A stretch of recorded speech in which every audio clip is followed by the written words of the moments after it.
A graça e paz. Há algum tempo, o pastor Elias Soares, ele vem lançando perguntas para os defensores da doutrina calvinista, perguntas para os defensores da doutrina mortalista, e ele também tem recebido respostas. E pessoas também têm feito perguntas para ele. Ou seja, deu-se início a uma disputa, uma gincana de perguntas e respostas teológicas. E isso é saudável, tá bom? Porque a pessoa, quando ela se esforça e estuda para responder uma pergunta à altura, ela acaba aprendendo algo, ou ela acaba aprimorando aquilo que ela já sabe, ou os dois, né? E é saudável também para quem está acompanhando a disputa, a brincadeira, para quem está assistindo, né, as perguntas, para quem está assistindo as respostas, porque essas pessoas acabam tirando dúvidas, aprimorando aquilo que elas já sabem. Então é muito bom, né, é saudável, mas é preciso que isso siga de forma honesta. É inadmissível que isso parta para o lado pessoal, ou seja, a pessoa não pode focar o autor da pergunta e atacar o autor da pergunta. A pessoa tem que focar em responder a pergunta. Ponto. Certo? Eu entrei na brincadeira também, que repito, acho que é algo saudável essa gincana aí, e fiz uma pergunta acerca de Marcos, capítulo 8, versículo 36, versículos 34 ao 36, onde Jesus diz que não adianta o homem ganhar o mundo todo e perder a alma, né? Algumas pessoas me responderam nos comentários do próprio vídeo, eu respondi a algumas pessoas nos comentários também, recebi resposta em vídeo. Por exemplo, o irmão Maurício respondeu em vídeo, né? Discordei da resposta dele. Quero deixar isso bem claro. Porém, eu tenho que admitir, ele foi honesto dentro daquilo que ele se propôs a fazer. Ele não partiu para o lado pessoal. Ele ficou dentro do campo acadêmico, teológico, argumentativo e tal, né? E por mais que eu discorde dele ou ele discorde de mim, a gente ficou dentro dessa esfera argumentativa, né? O foco foi responder a pergunta e não atacar a pessoa, né? Então tem que ser assim. Mas eu quero deixar claro para os irmãos, inclusive recebi muitas mensagens: Helry, faça a pergunta tal para os defensores da doutrina tal, porque os defensores da doutrina tal perguntaram isso e aquilo, né? Mas, voltando aí, eu estou deixando aí a gincana, né? Até mesmo porque o meu tempo está muito curto, muito escasso, e também por decorrência desse episódio que eu vou mostrar aqui. Quero deixar bem claro que eu não tenho nada contra a pessoa, até parece ser um cara gente fina pra caramba, né? Eu só achei ruim o fato de ele não ter focado na pergunta e sim em atacar a minha pessoa. Porque quando ele às vezes tenta responder a pergunta, ele cita versículos isolados, versículos isolados, versículos isolados, versículos isolados, e fala disso, daquilo e daquilo outro e tal, e não responde, né? Eu vou mostrar aqui alguns trechos para vocês. A pergunta quem faz é uma pessoa que se chama Harry, ok? Então esse jovem, né, que tem aquela barba lá do X-Men, ele começa falando da minha barba. Eu acho legal a zoeira, eu gosto. Quem me conhece nos grupos do WhatsApp do Evangelho Underground sabe, né? Mas em Marcos, capítulo 8, versículos 34 até o 36, onde a minha barba tem a ver com isso, né? Eu anotei aqui alguns trechos, porque a memória RAM já não está lá essas coisas, então é preciso anotar para não esquecer. E vou comentar de uma forma rápida. aqui com vocês. Tentando refutar o pastor Elias Soares concernente à imortalidade da alma, ok? Então ele não crê na imortalidade da alma. O que tem a ver imortalidade da alma com o foco da pergunta que eu fiz? Eu não acredito, já expliquei essa questão da imortalidade da alma em vários vídeos aqui no canal. O homem não ganhou uma alma, ele passou a ser uma alma vivente. Já expliquei essa questão de que os ímpios serão ressuscitados na segunda ressurreição, pagarão pelos seus pecados no inferno e depois serão destruídos, retornarão à inexistência total. Já expliquei isso e é um direito da pessoa discordar. Só que o que isso tem a ver com a pergunta que eu fiz? Eu fiz uma pergunta de pouco mais de 2 minutos. E ele gastou 33 minutos, bem dizer, falando de mim, e não respondeu o que eu perguntei, e usou muitos versículos isolados, e falou de coisas que não tem nada a ver, falou de caminhada de vida cristã. Eu não abordei o tema caminhada de vida cristã, ou coisas dessa natureza, se é que me entendem. Então, a gincana é saudável, repito, desejo toda a sorte do mundo para quem vai continuar, mas fica aí esse meu conselho. É necessário que as perguntas sejam respondidas de forma objetiva e é necessário que os autores não tenham seu lado pessoal atacado, certo? Até onde eu sei, ele não crê na doutrina bíblica da Trindade. O que tem a ver Trindade com Marcos 8,36? Eu acredito em um Deus, sempiterno, o Deus. E tem também o Filho unigênito do Deus, que não é uma criatura. Ele foi externado do Deus, o único Deus sempiterno. E esse Filho unigênito é o mediador entre esse Deus sempiterno e nós, seres humanos. E existe também o Espírito Santo de Deus, ou seja, o Espírito Santo do Deus sempiterno. Eu não vou explicar a Trindade aqui, eu ia precisar de muito tempo, acerca da historicidade, vocês já sabem, uma doutrina que demorou alguns séculos para ser aceita. Houve um embate entre Ário e Tertuliano, que é o sistematizador dessa doutrina. Foi necessário um concílio para que essa doutrina fosse aceita. Enfim, eu sei que isso que eu estou falando já vai abrir margem para... Cara, eu não estou falando de Trindade. Aliás, eu não falei de Trindade na pergunta que eu fiz. E nem estou explicando Trindade aqui.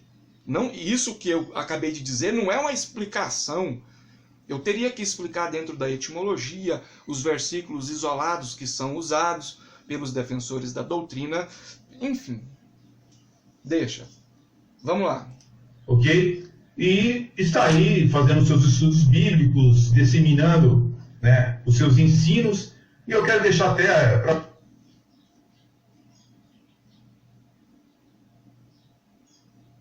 O outro trecho está aqui.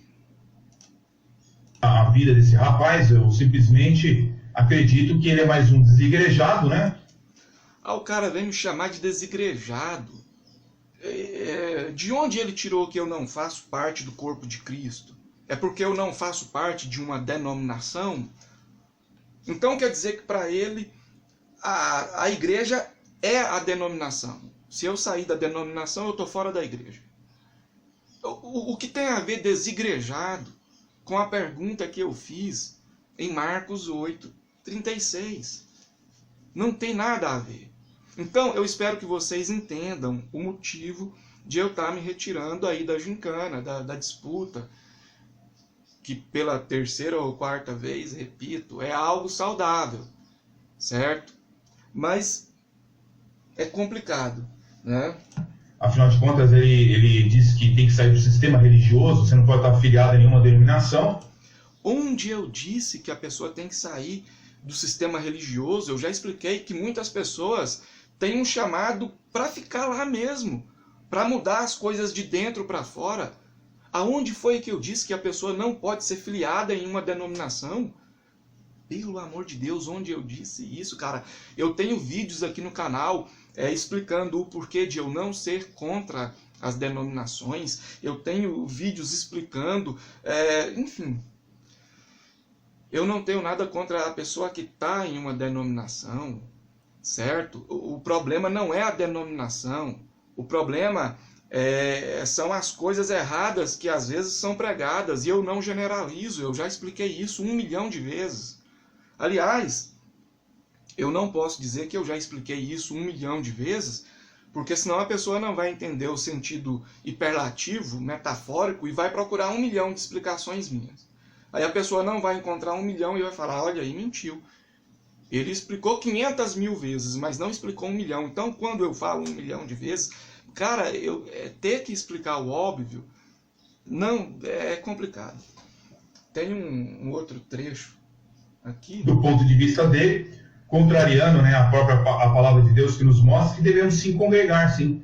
Né? Hebreus 10, 25, Hebreus 10, 25, eu já gravei 2 vídeos explicando o texto e o contexto da passagem, inclusive dentro da etimologia.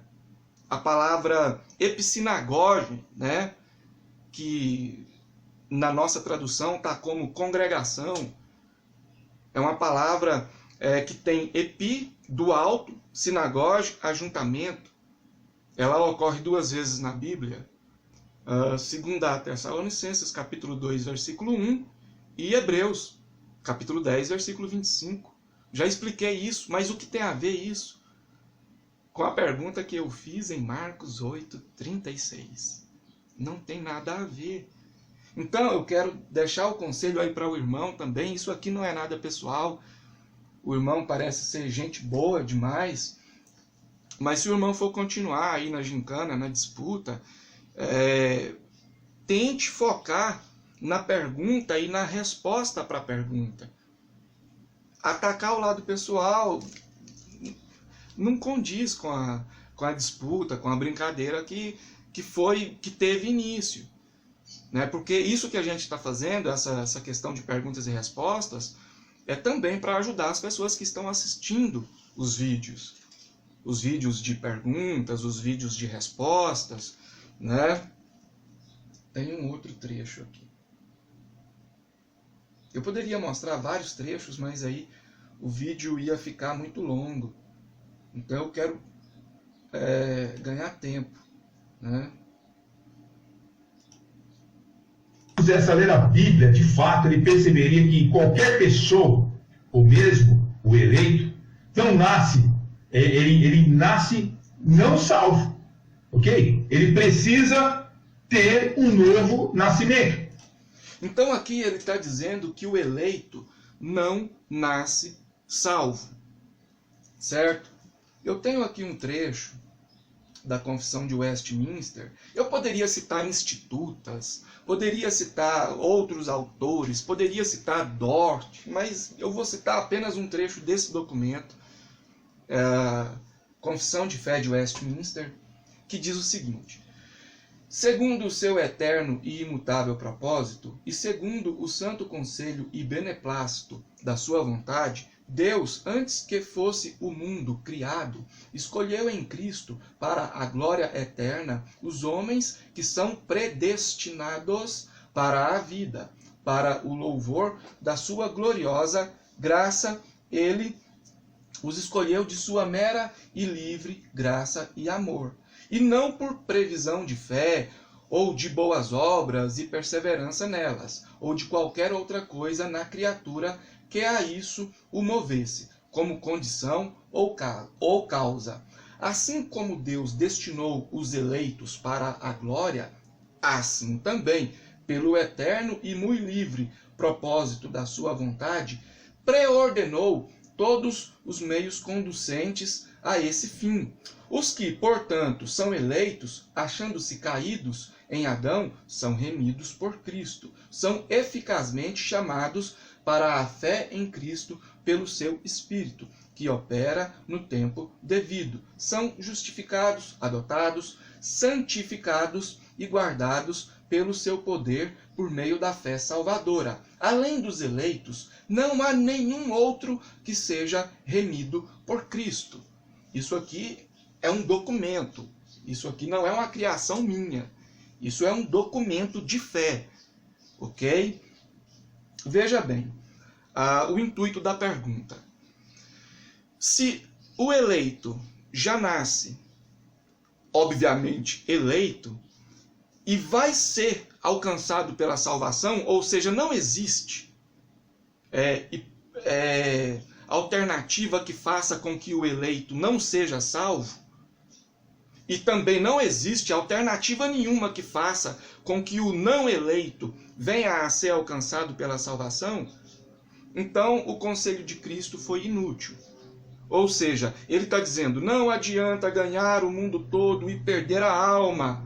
Ou seja, vocês precisam focar nas coisas espirituais e não nas coisas desse mundo. Né? Não vou entrar no âmbito teológico. Alma, nesse contexto, é psique, do grego koiné. Né? E dentro desse contexto também tem uma conotação polissêmica. Não vou entrar nesse âmbito. Ok? Mas veja bem, se o eleito, ele obviamente já nasce eleito, e vai ser salvo, de qualquer jeito ele vai ser salvo. Então é impossível que ele venha a amar as coisas do mundo acima das coisas de Deus, ao ponto de perder a alma. Né? E se o condenado, ele já nasce predestinado ao inferno, e de forma alguma ele vai ser alcançado pela salvação de forma efetiva, então ele jamais vai amar as coisas de Deus acima das coisas do mundo, ao ponto de ganhar a alma. É algo tão lógico e óbvio, mas a pessoa cita N versículos avulsos, fala de N coisas que eu não falei, ataca meu lado pessoal, mas não responde a pergunta. Né? Tem até uma gravura que está na internet. Veja bem, interpretação de texto nos dias de hoje. Você posta isso nas redes sociais. Oi, meu nome é André e vou vender bolo de cenoura hoje, das 14 até as 17 horas. Cada fatia custa R$5. Interessados podem entrar em contato pelo WhatsApp, número tal. Aí a pessoa vem e pergunta, o bolo é de quê? Pô, o cara acabou de falar que o bolo é de cenoura. Quanto custa? O cara acabou de falar que cada fatia custa R$5. Posso buscar às 18 horas? O cara acabou de falar que só vai vender até às 17 horas. Como faço para comprar? O cara acabou de deixar o número do contato. Então a interpretação hoje em dia é algo complicado. Então o irmão, repito com todo respeito, a pessoa do irmão precisa prestar atenção na pergunta que foi feita e responder de modo objetivo, de modo, no popular, curto e grosso. Se o irmão quiser alongar, ok, que dê então uma resposta alongada, porém é preciso que a resposta seja contextualizada com o que foi dito. Não precisa ficar usando outras passagens para explicar outras coisas que não tem nada a ver. Não precisa falar de imortalidade, trindade, desigrejados. Não existe essa necessidade, meu amigo. Né?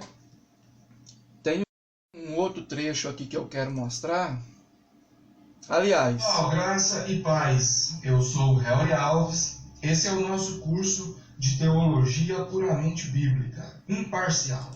Acerca dessa questão da perca da salvação, ou seja, o cristão em corpo corruptível antes da primeira ressurreição pode se desviar, pode sair da condição de salvo de modo que não volte mais? Ou é impossível que o cristão se desvie do caminho mesmo estando em corpo corruptível. Acerca dessa questão de se é ou não possível perder a salvação antes da primeira ressurreição, eu comento aqui no curso. Nós temos 2 aulas completas. Essa aqui é a segunda videoaula, tem 36 minutos. A primeira eu não sei quanto tempo tem, mas aqui eu explico, não só em Hebreus capítulo 6, versículos 4, 5 e 6, mas outras passagens também. Explico usando o texto, o contexto, o conjunto do contexto, o contexto etimológico, histórico, cultural, levo em conta as implicações lógicas, certo? Então está tudo explicado aqui. Mas o foco da pergunta não foi Hebreus 6 e toda essa questão aí. Ok? O irmão fala de monergismo também. Olha aqui no curso eu explico acerca do monergismo de uma forma completa, detalhada, aliás, super detalhada e imparcial. Por que eu estou falando imparcial? É porque às vezes eu vejo alguns monergistas, não quero generalizar, mas às vezes eu vejo alguns monergistas usando versículos isolados, tal como, com todo respeito, o irmão fez, para tentar amparar sua crença. Então, no curso eu explico, de uma forma detalhada, imparcial, explicando os contextos dos versículos usados. Inclusive, o irmão usou vários versículos de forma isolada. Eu poderia explicar aqui o contexto de cada um, mas ia demorar muito, e eu não estou a fim de fazer isso, ok? Aí o irmão também falou acerca dos desigrejados, né? Repito, mais uma vez, tocou na passagem de Hebreus 10, 25, né? E eu faço questão de enfatizar que o ato de congregar é um fator auxílio e não um fator soteriológico, né? Mas enfim, vou dar esse conselho aí, mais uma vez. É preciso responder a pergunta, é preciso focar no que foi perguntado, certo? É preciso ter essa honestidade intelectual. Isso aqui não é nada pessoal, eu estou falando de algo argumentativo, tá bom? E não atacar o lado pessoal e não partir para outros rumos. Caso contrário, a brincadeira, a gincana, a disputa, ela deixa de ser saudável, né? Existem outros trechos que eu separei, aliás, mais 3 trechos para a gente finalizar. Vocês repararam aí que o vídeo deu um pique, um pequeno corte? É por decorrência de que o cartão de memória encheu, então precisei fazer esse corte, né?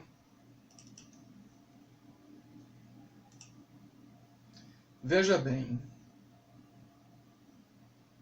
Que é transformado pelo poder regenerador, compaixão.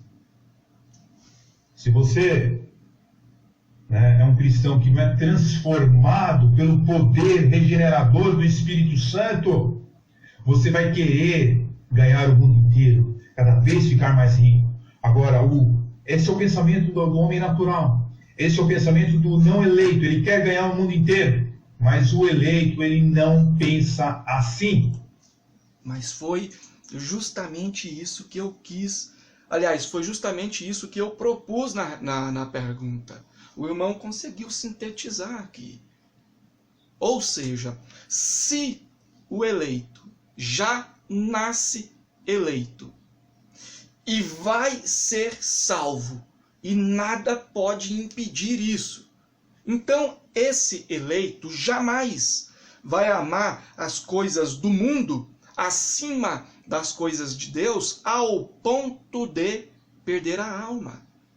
Eu não vou entrar aqui no sentido etimológico da palavra psique e nem na conotação polissêmica que ela tem, certo? Mas, repito, se o eleito já nasce eleito e vai ser salvo, vai ser alcançado, vai ser salvo e nada pode mudar isso, então ele jamais vai amar as coisas do mundo acima das coisas de Deus ao ponto de perder a alma. Da mesma forma, o que não é eleito já nasce condenado e não vai ser alcançado de forma efetiva, então ele jamais vai amar as coisas de Deus acima das coisas do mundo, ao ponto de permanecer na salvação.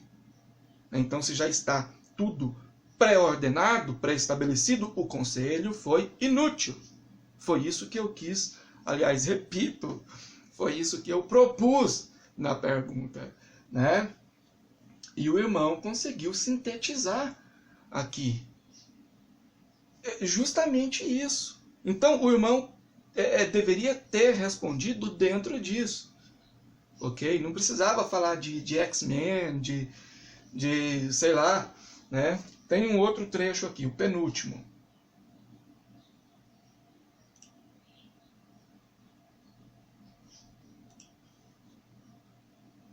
De ser um cristão, né, monergista, né, logicamente se tornou. Então, Sr. Helmer, me responda se você deixou de ser um cristão, né, monergista, né, logicamente se tornou um seguidor de pressupostos arminianos. Antes de eu me tornar um defensor das teorias calvinistas, eu já era arminiano. Agora, o irmão tem que entender o seguinte: existe uma diferença de doutrina em um todo e pressupostos. Existe uma diferença de pontos isolados e doutrina em um todo. Vou exemplificar para ficar mais fácil. Vamos supor que o calvinista, e eu não tenho nada contra a pessoa que é calvinista, certo? Espero que Deus continue abençoando. Eu tenho contra a doutrina, não contra a pessoa. Mas vamos supor que o calvinista diga: Jesus é o Filho de Deus. Eu sou contra o calvinismo, mas eu concordo com isso. Se o calvinismo chega e diz e ensina que só existe um Deus, a saber, o Deus de Israel, Jeová, eu sou contra o calvinismo, porém, concordo com esse ponto. Então é preciso saber diferenciar isso aí. Certo? Porque não se pode crer em nada. Eu não tenho pressuposto nem arminiano, nem pressuposto calvinista. Dentro da Bíblia, isso só um tolo pode falar isso. Essa questão de tolo, dentro de uma disputa, uma gincana saudável acerca de coisas sérias, eu acho dispensável esse tipo de... Vamos lá. Ok? Não existe uma pessoa que não tenha pressupostos. Ok? Então, mesmo que você diga que não é um arminiano, né, como é comum em nossos dias, muitos dizerem esse tipo de coisa, né, absurda, toda pessoa tem pressupostos, ou ela crê no livre-arbítrio, ou ela crê na predestinação. Não creio em livre-arbítrio total, já expliquei isso no curso, já expliquei isso aqui no canal. Vamos supor que o irmão seja o presidente de uma superpotência bélica, que tem armamento suficiente para destruir o mundo. Então você decide destruir a Terra, aniquilar com tudo, destruir, fazer virar poeira cósmica. Pergunto, você teria o livre-arbítrio para isso? Sabendo que existem muitas profecias que ainda precisam se cumprir? Então nós temos uma livre escolha dentro daquilo que Deus nos disponibilizou. E também não creio na predestinação, não creio nesse determinismo, fatalismo, enfim. E já expliquei isso no curso várias vezes, aqui no canal várias vezes, então eu não vou explicar aqui de novo. Peço a compreensão, ok? Tem como não ter pressuposto, ok? Então, logicamente você tem que ter uma crença em um certo livre-arbítrio, né? Seja através da graça preveniente ou não, certo? Essa pessoa que crê no livre-arbítrio ou no arbítrio, né? Ou crê na eleição. Não, já expliquei. Mas, só para ressaltar, veja bem, fora o arminianismo e o calvinismo, Não vou nem citar gnosticismo e outras coisas porque não vem ao caso. Mas existe também o teísmo aberto que, bom, deixa para lá. Mas existe também o molinismo, né? Então é preciso abrir a mente para essas coisas também, né? Depois eu vou gravar um vídeo acerca da forma que eu creio dentro desse contexto para ficar mais fácil. O foco aqui não é esse, certo? Nós temos aqui também mais um ponto, é o último, tá bom?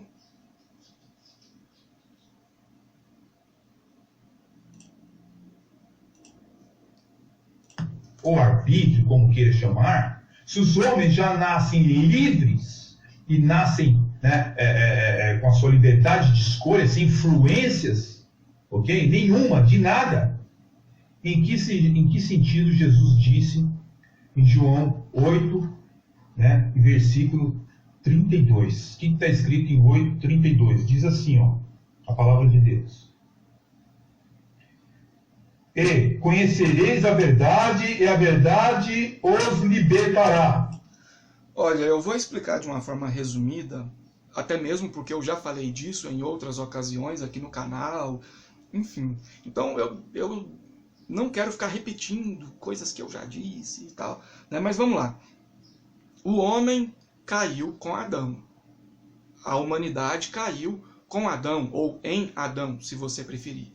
De modo que nós nascemos, nós temos a condição de aceitar o convite e agir de acordo com o convite, porque a salvação foi disponibilizada a todos, mas só aquele que nele crê terá a vida eterna, né? Então, o homem nasce e tem a possibilidade de aceitar e agir de acordo com o convite, de modo que, se o homem não fazer isso, não precisa ele escolher ir para o inferno.